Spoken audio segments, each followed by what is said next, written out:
Olá, estamos aqui para mais uma aula de filosofia, e essa aula de hoje nós vamos estudar um pouquinho sobre John Hay e o funcionalismo e o pragmatismo 2. Então essa aula também tem uma função de preparação para o Enem.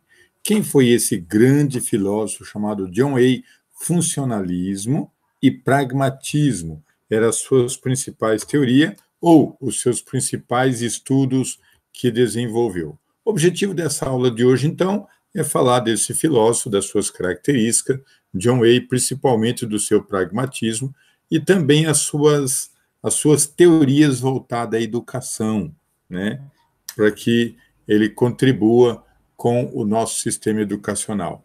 John Hay, então, ele é de 1859, né, faleceu em 1952, então viveu aí bastante, faleceu em Nova York.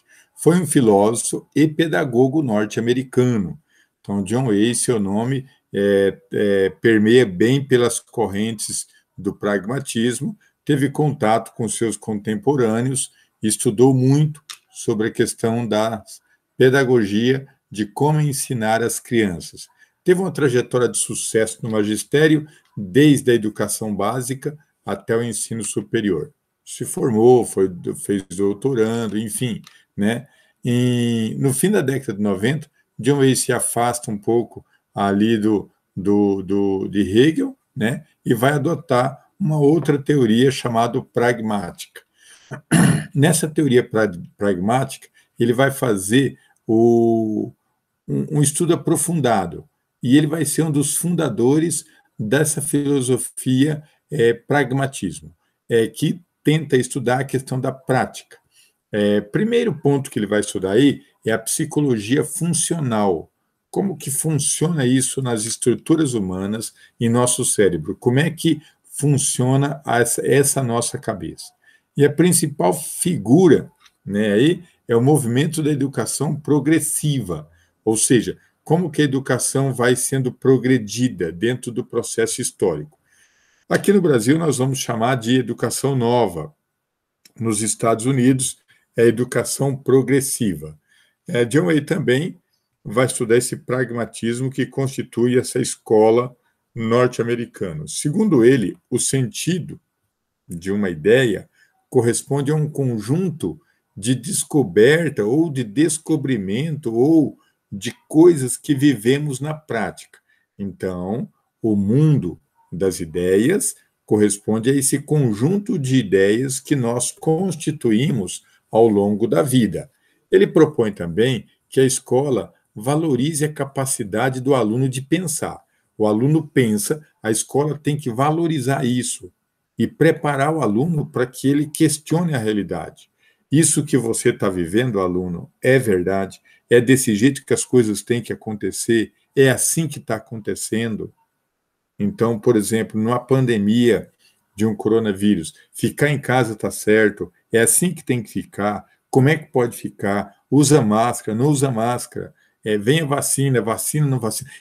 O aluno ele tem que questionar isso, né? Vou ficar em quarentena, não vou ficar em quarentena? Como é que é isso?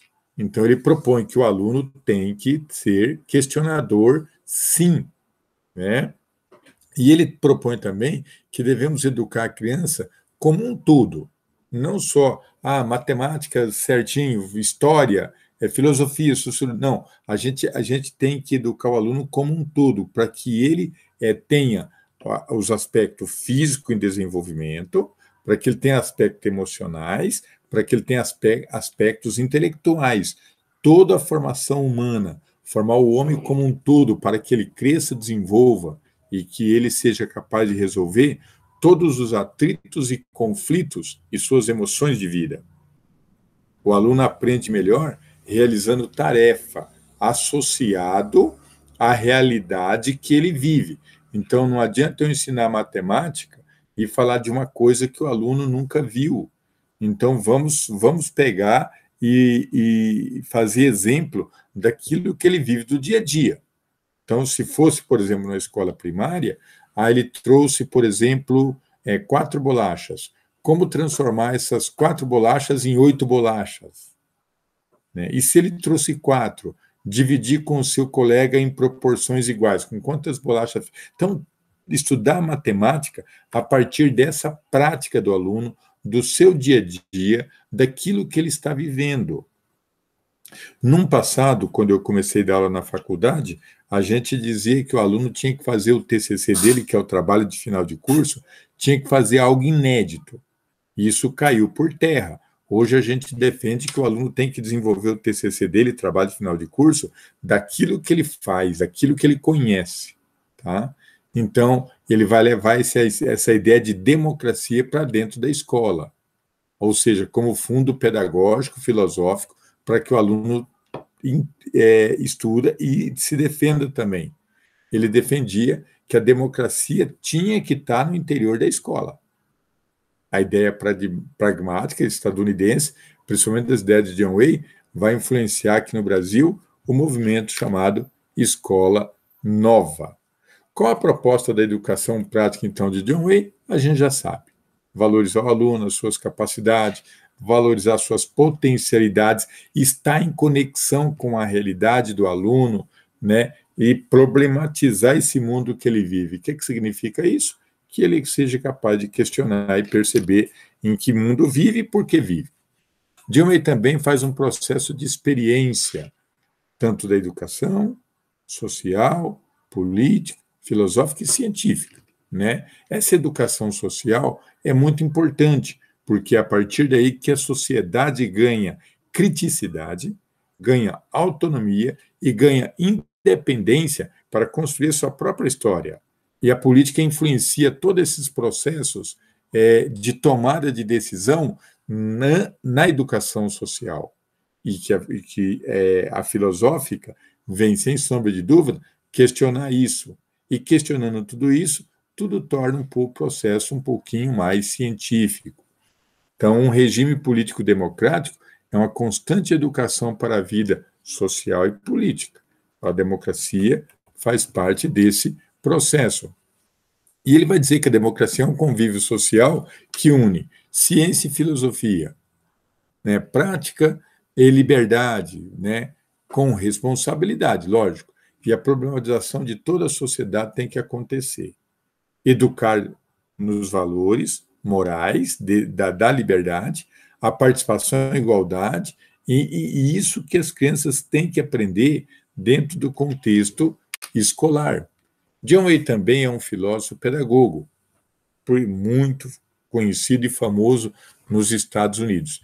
Defendeu essa história do pragmatismo, né? Defendeu suas teorias educacionais, e para o Enem é muito bom a gente saber que é ele o responsável pela criação da teoria da escola nova no Brasil.